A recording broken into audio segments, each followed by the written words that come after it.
As I always say before, Mondays are the most boring day starting the week. But here in DWZ, we decide to keep your Mondays very exciting and very fun for all of you when we do a lot of reviews. However, we're going to be reviewing some events I haven't seen, starting from the ones early this month in October. The first one is from All Japan Pro Wrestling. This is for the new Age Chronicle Z jump over that took place on the 5th of October, and I believe this one was hosted by none other than junior heavyweight star Rising Hayato. And then we move on, of course, with Warrior Wrestling 31, with some interesting developments going on in that particular show. And then we finally cap it up with Wrestling Revolver with Redemption, or as Revolver Redemption. We do see Kaito Kiyomiya making his debut, taking on the leader of the unit, JT Dunn.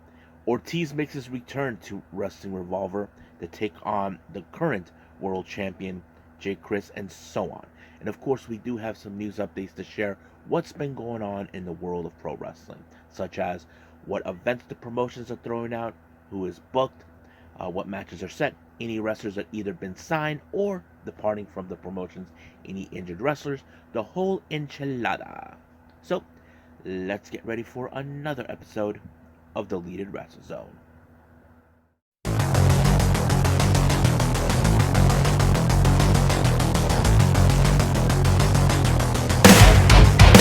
Are you ready? Get up, get up! Get up, get up! Get up, get up! Get up, get up! Get up, get up! Get up, get up!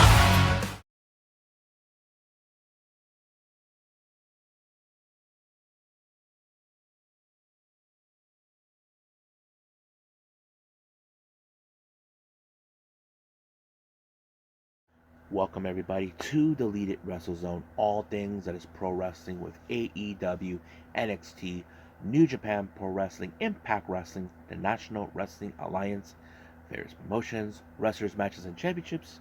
I am your host, Jay, right here. So, if you are new to the channel, welcome. This is a channel where we do a lot of reviews on various wrestling promotions, not only here in the United States, but also in Japan, Mexico, Canada, Europe, the UK, anywhere where wrestling is at in the world, even though it's not big, but it is growing. So we also do some discussion videos, more news updates whenever we get a chance, and of course, we have some other cool stuff that we do here. So if you like what you see, please subscribe to us on the subscribe button. You'll be getting a lot of daily reviews on this channel and very other cool stuff as well. And of course, if you like this episode, please click on the like button or leave us a nice comment down below. So, let's begin with our very first review. Now, this is from All Japan Pro Wrestling. This is at the Shinkiba First Ring venue. This is for the new Age Chronicle Z jump over. This took place on the 5th of October. And I think this is a show that was practically produced by Rising Hayato. If you guys aren't familiarized with him, he is this Japanese wrestler who he looks kind of, well, if you look at the way he looks, he kind of looks like gayish, but he's not. But he's trying to look cool in his own way. He has been one of those junior wrestlers that many fans have talked about. He should be gunning for the junior heavyweight championship or already obtain it. That's how they particularly talk about. But however, he opened up with a little promo, giving his little thingy. But let's get started with the first matches. Our first one is a tag team match. We have Issei Onitsuka coming all the way from GLEAT, also a member of the Yans family. He teams up with All Japan's Ryo Inoue. He takes on, of course, Dan Tamura and freelancer Fuminori Abe. Now, you probably can guess this was going to be a very good opener. I have to say it is because all of them are strong competitors from what I can tell. But Fuminori Abe has been one of the most interesting wrestlers. He picked up a very good win on this thing when he applied. It looked more like a Cobra Twist or Octopus. I'm not sure exactly what kind of submission he was putting. He applied it on Inoue, but of course Inoue had no other choice but to tap. Next up, we have a very interesting six-man tag match We have Soma Watanabe from GLEAT as well. He teams up with Imabari Tal Mascaras, a mask wrestler, and also from GLEAT, Jun Tonsho. These two guys have teamed up in the past, but it's interesting that they're now teaming up in All Japan. But they face against Ryuki Honda, who is one of the most popular wrestlers, Leo Izaka, all the way from Marvelous, and of course Daiki Shimamura. Pretty good match, but of course I kind of was noticing how people were rooting for Ryuki Honda. Many people say he should have been the Triple Crown champion, but he's not. But he applied his final um, move onto who was it? He applied it onto Mascaras with the final vent. It's kind of like, think of the standing ovation that Joe Hendry does, but he does it while running from one corner to the next, one corner into the middle of the ring, of the mat of the ring. That's how it ends. But pretty good. But I have to say, Honda is one of the most popular wrestlers we have seen so far. Next up, we have, of course, a singles match. We have Takahiro Katori, who's a freelancer, and of course, junior heavyweight competitor. He takes on against All Japan's Hakuto Omori. Now, you probably can guess that this match was going to be very interesting, but Omori cannot stand the dang rabbit that, of course, Katori has all with him all the time. Katori has like this stuffed bunny that he carries with him, but I don't know. But however, it was Omori who picked up the win by pinning him, and then of course tried to give him back his bunny. Then he gave him a sucker punch for good measure. I don't know what was the deal with that. I don't know if he's trying to tell him this is my ring. I don't know. That's how I see it. Now our next match we have Toa Iwasaki. He teams up with the Saito brothers, Jun and Ray from Voodoo Murders. They take on Kaoki Iwasaki. I don't know if they're related, but he teams up with GLEAT's Bulk Orchestra versus with Chek Shimatani and Hayata Tamura. Now, interesting enough about that, if you guys are fans of GLEAT, then you know this. The Saito brothers defeated these two guys from Bulk Orchestra for the G Infinity tag titles. I wouldn't be surprised if they were able to pick up a win and plead their case that they want to have another opportunity of those tag titles. That's something I definitely could see. But other than that, Voodoo Murders being the most vicious, deadliest group. But in the end of this match, it was Hayato Tamura with a big lariat onto, who was it again? Toa Iwasaki to put him away. And I'm sure that, of course, the Saito brothers are going to pay attention, knowing that maybe the possibilities that Shimatani and Tamura would definitely want to have another crack of the tactile. So we will see when that day happens. Now our next match we have Yuma Anzai teaming up with Hayato Toshida. They take on against Takuya Nomura and of course our current Triple Crown champion Yuma Aoyagi. I have to say it was a pretty good match. As you know, Anzai seems like he's more interested in going after Aoyagi as the Triple Crown champion.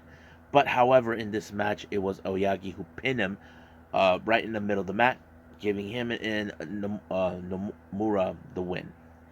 Now, our main event, we have representatives from DDT Pro Wrestling. We have Ryuka and Mao taking on members of Zenshi Shin Judea, consistent of Atsushi Aoyagi and, of course, the Rising Hayato. Pretty good match, not gonna lie. But it was Hayato who picked up the win when he applied a moonsault off the springboard, and boom, just like that, 1, 2, 3, Rising Hayato wins with his tag partner, and he does his little promo at the end. And now I don't know what they said. They don't have English speakers like they do in Noah or in New Japan, but that's what happened. So I think that's pretty much it with All Japan. I believe it's time for Warrior Wrestling.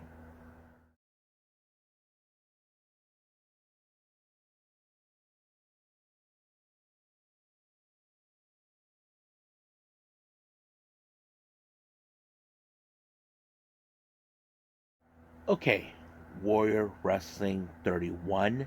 This just recently took place back on the 6th of October. Now, for the record, I did not haven't been not keeping up with Warrior Wrestling for quite some time. But man, I have to say it was great to see it. But one thing that I did not expect is how the storylines were being built in this one. Let's get started with our first match. We have Zabin Gage, or Gage, or whatever however his name is pronounced. He takes on Coda Hernandez.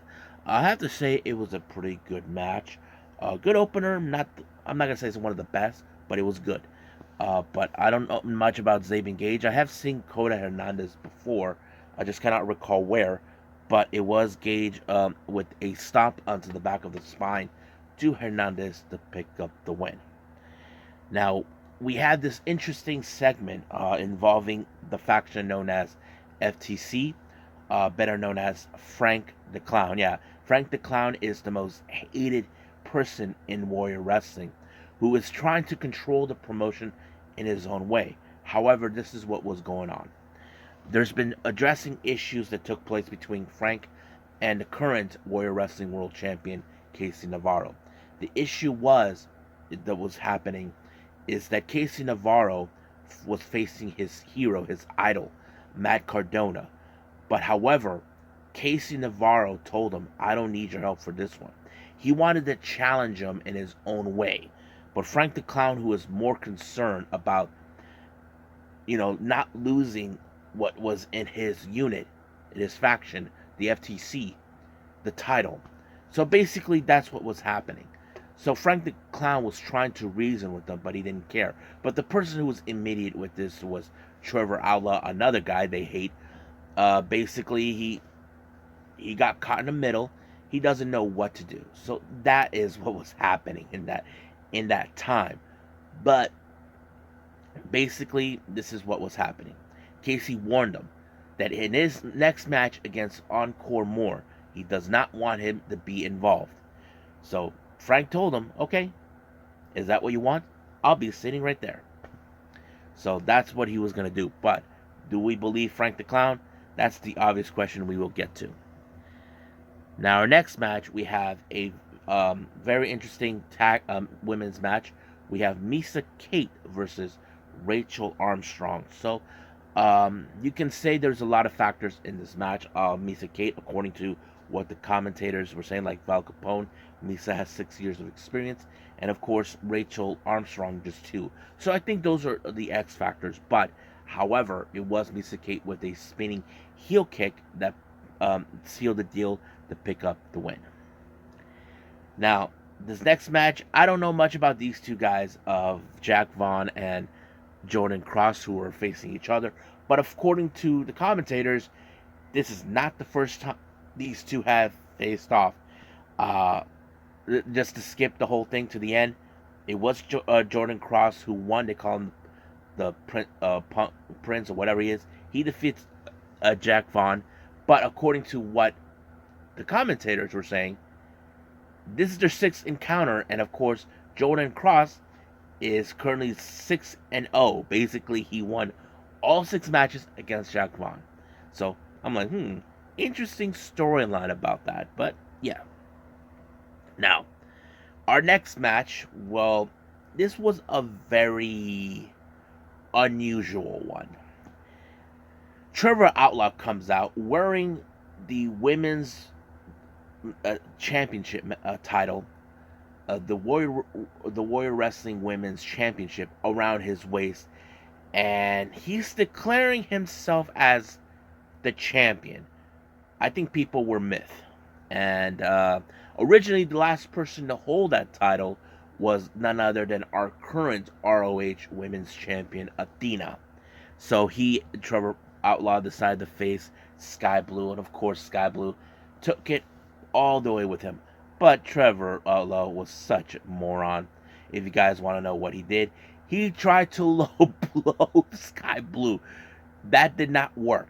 However, when the referee did not look, well, Sky Blue low blowed him without seeing, and then of course applied the code blue. But the confusion is where it begins. Sky Blue wins the match. It's been declared as the new women's champion. Uh, I mean, look, we don't know exactly if that's the case, but we will wait what the management have to say. If Sky Blue is the new women's champion, good for her. She deserves it. But however, it seems that Misa Kate wants to have a crack at the title. So we'll see what happens until then. Now, our next match, we have Storm Grayson along with that dumbass clown. That's right, Frank the Clown takes on Konosuke Takeshita. Now, to be fair, I've been wanting this throughout this entire match. I wanted to see Konosuke Takeshita clobber that dumb clown. He deserved it because I knew he was going to get involved. But Storm Grayson, he put up a good fight, but Frank could not allow his guy to lose to Takeshita, who is a higher name. But the obvious thing is true about this: who's the worst asshole in between Frank the Clown and Don Callis? Well, I look at Frank the Clown; he's a dumbass. You look at Don Callis as like a devil in disguise or something like that. But yes, but it was a knee strike by Takeshita that picked up his win. So good for him on that.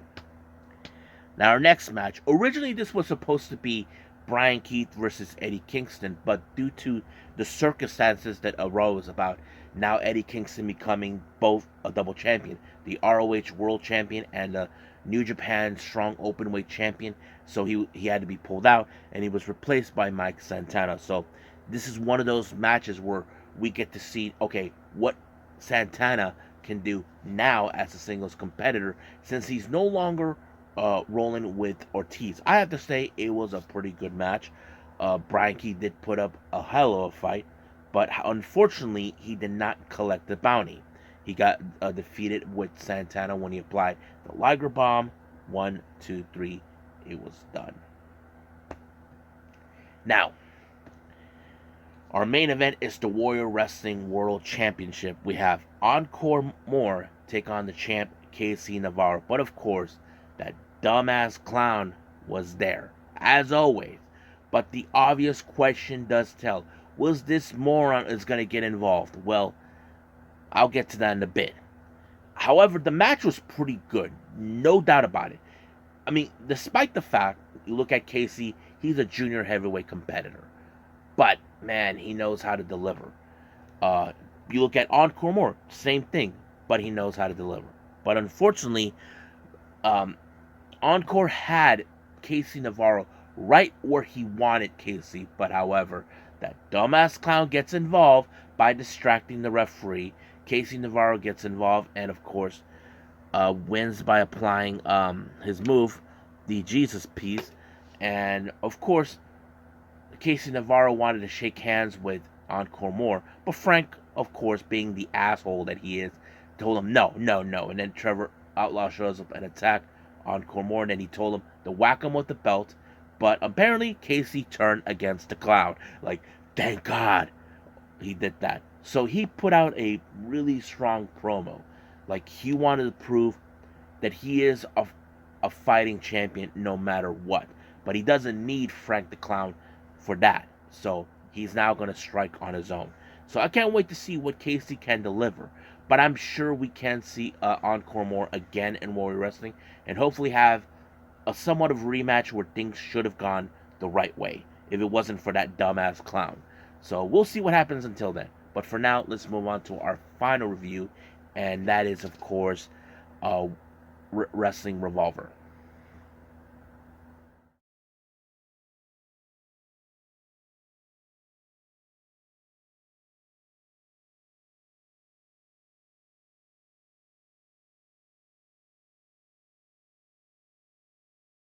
Okay, our final review. This is from Wresting Revolver with Revolver Redemption. Kind of like Red Dead Redemption, yes. So you probably get the idea. This took place on the 8th of October in Dayton, Ohio. I forgot the name of the venue, and I failed to mention the venue on the Warrior Wrestling show, but yes. Anyway, it opened up with a singles match. We have Gringo Loco versus Rich Swann. Now, many people can argue and agree about how Gringo Loco's popularity has grown even though Rich Swann is the most well-recognized, more popular wrestler we have watched. However, um, in this particular match, it was Gringo Loco that picked up the win against Swan with the, I'm not sure if it was the Gringo Bomb, but post-match he wanted to show respect to Swan. I don't know if Swan wants that or not, I couldn't tell. But however, Gringo Loco made, I don't know if you can call it a mistake or you can say he better be careful what he wished for. He called out Jon Moxley because he felt that Jon Moxley's been ducking him. Of course, Mox was there. He's not going to take this crap for nothing. But it appears that that's what happened. So security tried to separate them both, so they did that the entire time, but unable to do that. Now our next match, we have a four-way match. We have Alan Angels, formerly known as Five, from the Dark Order. He takes on Yo-Ya versus, of course, the whining little girl, Damian Chambers, and, of course, Rachel Armstrong. A pretty good match, but I knew that because Damian Chambers was there, his manager, Johnny E. Bravo, was going to get involved no matter what. But unfortunately, Alan Angels was the one who took much of the opportunity when Rachel Armstrong took out Damian Chambers and then applied the Angel Wings onto Armstrong to pick up the win. Now, our next match, we have Zoe Sky versus Marina Shafir. Now, here's the interesting part. Marina Shafir was not supposed to be the opponent for Zoe Sky. It was someone else, but they needed to find someone at the last moment. However, Marina Shafir volunteered herself due to the fact, if you guys know the date that I mentioned this day, it was October 8th. Hours prior before this, they had the first ever Women's Grand Prix taking place. Marina Shafir was in the finals, but lost to Billy Starks. So you can say that she wanted this match out of frustrations that she lost. So that's exactly what happened. But she put up a frontal chokehold on Zoe Sky, and of course, referee had to call it like it's over, it's done. So you can say that maybe Marina Shafir is frustrated the fact that she lost at the Grand Prix, but it is what it is. Now our next match is the Revolver World Tag Team titles. We have Cologne and Ricky Shane Page taking on the Second Gear Crew, consistent of Manders and Matthew Justice. I have to say there was a lot of things going on in this match. There were a lot of toys and a lot of fuckery, pardon my language.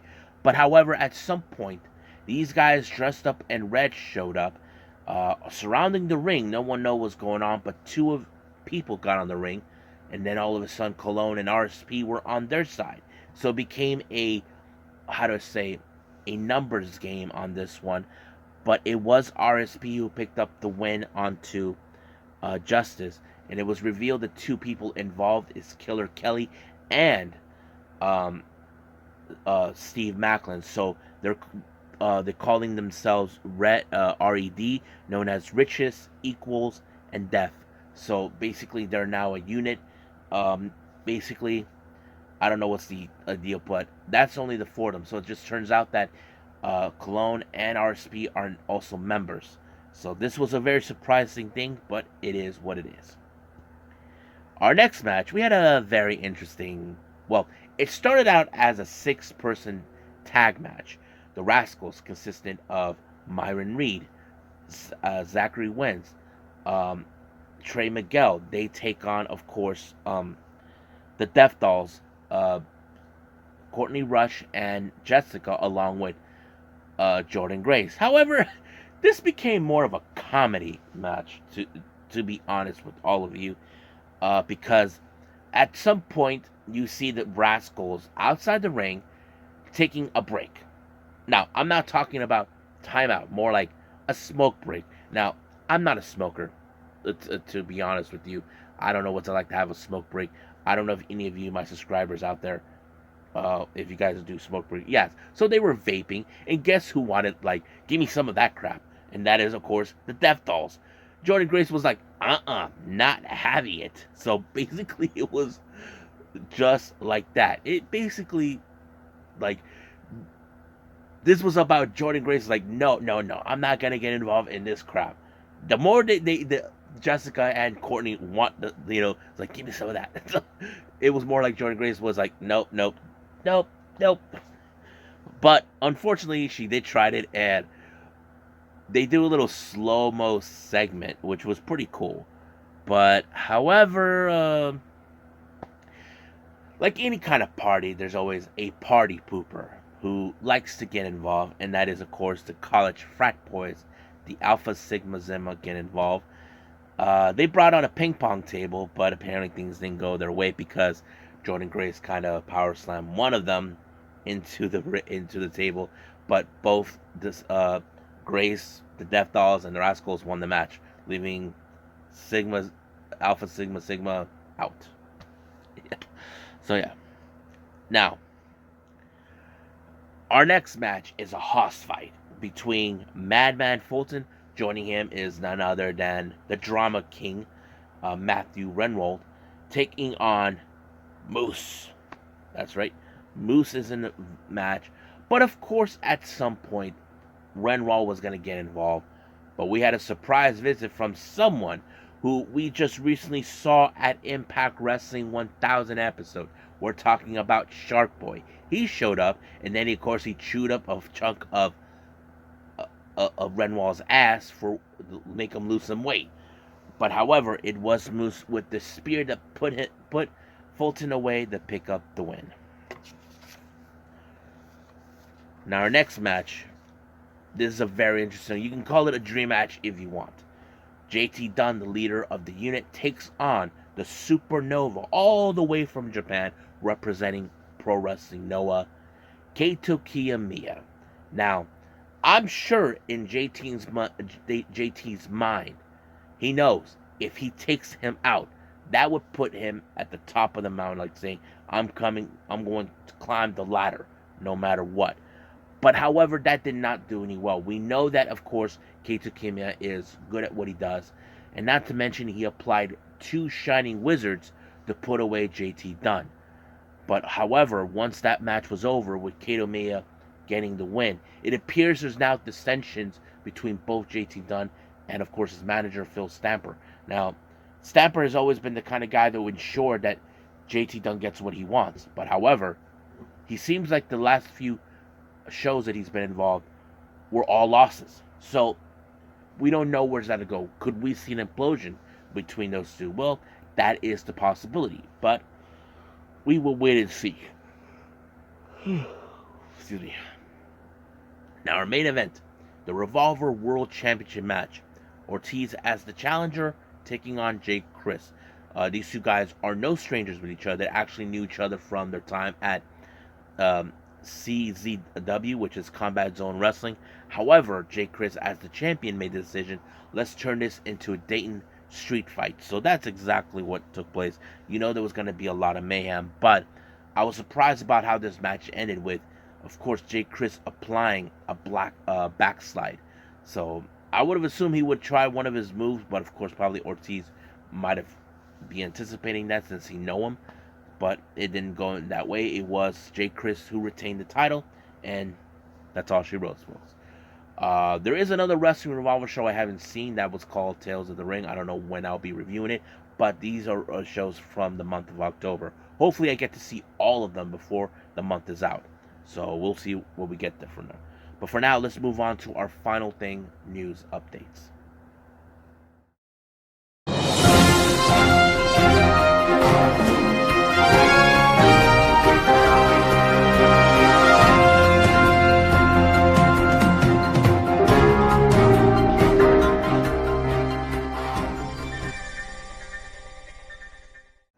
Okay, so welcome to our news update. So this is what we have for all of you for today.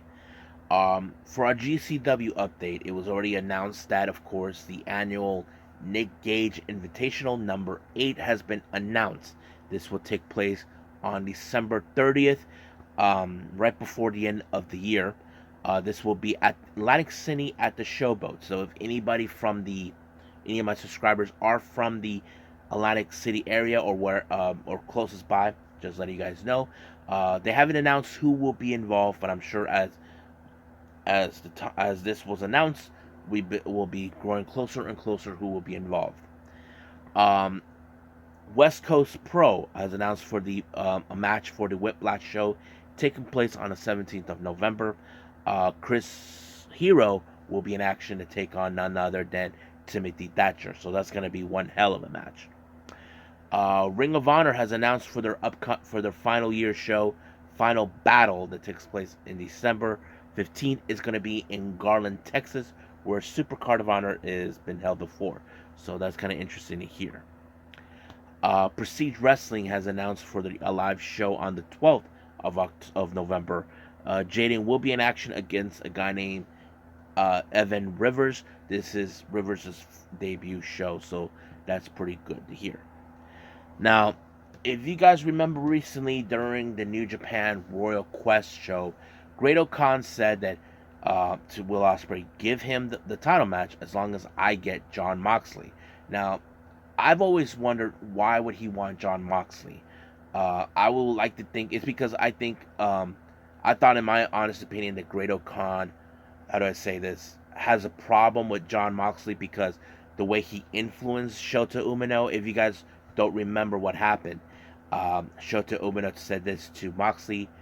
Pardon my language to all my subscribers. He said this to Will. Shut your fucking face, Uncle Fucker. So he said that to him, and Khan did not like that. But I presume that he wanted Moxley because, he's a bad influence to Umino.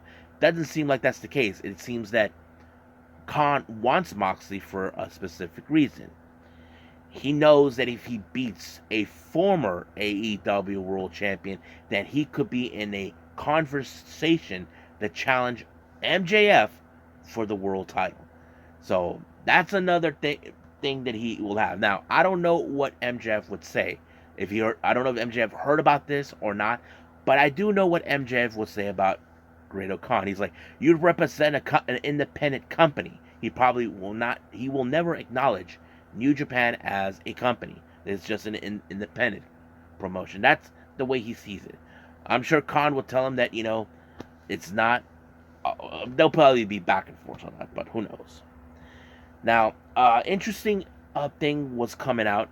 Booker T has been talking about the possibilities that WWE should pull the plug on LA Knight facing Roman Reigns. Now, I know some of you WWE fans may not like that. Some of you probably say, oh, hell no. Yeah, that's true. I would agree with that. Now, as I say, I don't watch WWE that much except for NXT or NXT Level Up or possibly some of the pay-per-views. Like Crown Jewel, for example, is one of them. But however, he gave his honest opinion why he says that. I don't know if they're going to pull the trigger on him right now, but I tell you what, I never tried to write the show, but I can tell you this. If they were to pull the plug on LA Knight for surprise and how many people would go nuts, yeah. I'm sure many of you guys, if you heard that if they do pull the plug, you'll be going crazy. You'll probably say, well, riot. That's what you guys would say. But this is what he says. The thing is, I'm a fan. Just like you guys, I'm wishing for LA Knight to get the big push. One thing about this business I've always talked about, the sand in the hourglass. The clock is ticking, and you want to capitalize right now. You know you want to wait until tomorrow's capitalize on something like LA Knight. Because the fire's is going to burn out. It's not going to be this hot forever for LA Knight. It's just like wrestling a match. You just got to go home when the fire is and has hot to be, while not hot, go home, send him home, man. So basically, he knows that, as you know, LA Knight is a bit old, is older than he is. I think he's in his 30s. They think that he believes that sooner or later they're gonna pull the plug on that. They probably want to put someone younger, but he is, from what I'm hearing, he is getting hot where he's at now. And this is what he also adds. That's what I'm saying as a booker. So I think that's the same thing with LA Knight. He's hot, man. He's white hot if they were going to pull the trigger on LA Knight. I think people would go nuts. I really do. You talk about Intercontinental Championship. I'm talking about the World Championship. I'm talking about the WWE title.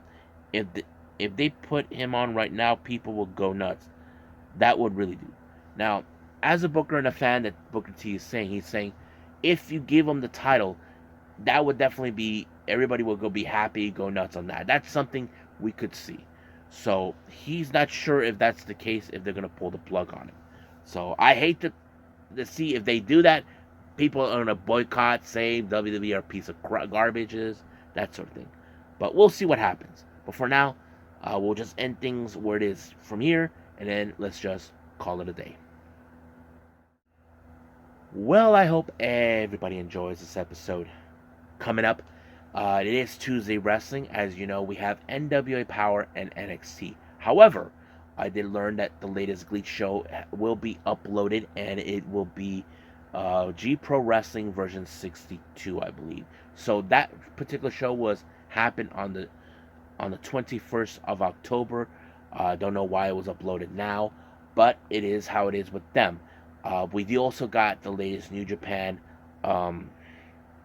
show, Super Junior Tag League. We're gonna see who advances, who gain more points, who's leading the pack. So we'll be paying attention to that. And then of course, there will be some news updates for the early edition for certain things that I just recently found out while filming this for all of you guys. So that will be on its own. Stand by for another Unagi Sayaka watch. It's been a while since I did that because, as you know, she was out on injury for a while. But yes, we'll be doing that too. But for now, I will see you guys in the next DWZ time. Same DWZ channel. I must bid all of you adieu. So, goodbye. Mwah. And have a nice day. Bang.